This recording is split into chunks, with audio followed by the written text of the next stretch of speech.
Manage resources and avoid sin in this small card game coming to Kickstarter, Capital Vices.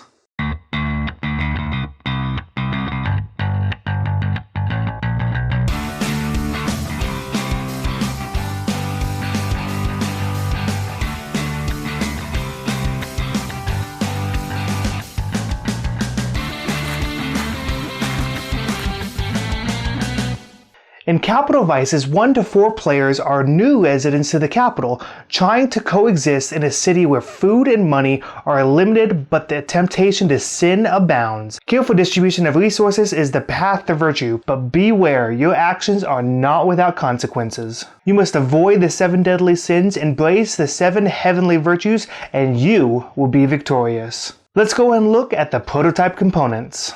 You have the hook box that not only holds the cards for the game, but it also has the instructions printed inside and acts as the first player marker for the game. You have 3 scorecards in red, blue, and yellow, and with the Kickstarter version, you're able to get a 4th scorecard in white. You then have 8 double-sided resource cards with food on one side and money on the other. And lastly, you have 7 action cards with the actions that can be taken on one side, and then on the other side lists the sins and the virtues. Capital Vices plays in about 20 minutes and ends when the first player is able to accumulate 7 points. Each round is broken up into 3 phases: action, sin, and virtue. So here I have a 3-player game set up. The first player starts with 2 resources and the other 2 players start with 3, with the white resources, money and food, being placed on either side. Here you have your score tracker with 0 facing towards the player, and then this tableau of cards above your score card is known as your coffer. In the action phase, the 7 action cards are shuffled randomly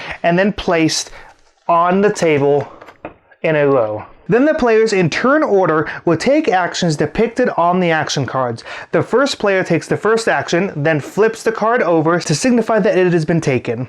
Then the second player takes the second action. Play continues until all 7 cards have been used. Now all of the actions on the cards signify moving resources from one player's coffer to another. When you do so, you can move resources from any player's coffer to any other player's coffer. So for example, this card allows you to move 2 resources from one coffer to 2 individual players' coffers. So that means if I was the first player, I could take these 2 resources and then move them to 2 other people's coffers. This other card, for example, allows you to move 1 resource and switch it to a food.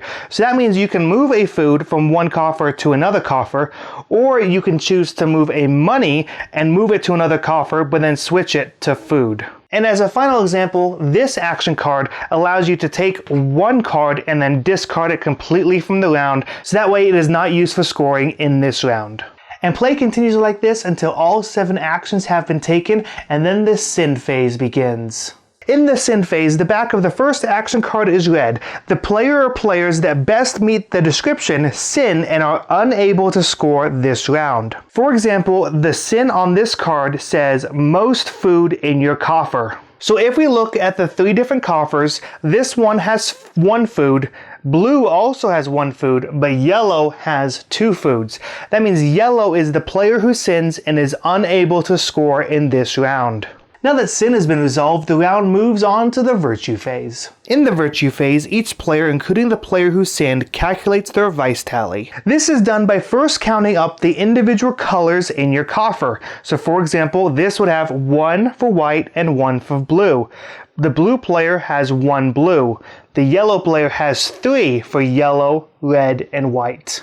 Then add 1 if your coffer contains money, and add another 1 if your coffer contains food. So once again, for example, the red player's vice tally is going to be 1 for blue, 1 for white, 1 for money, and 1 for food, for a total of 4.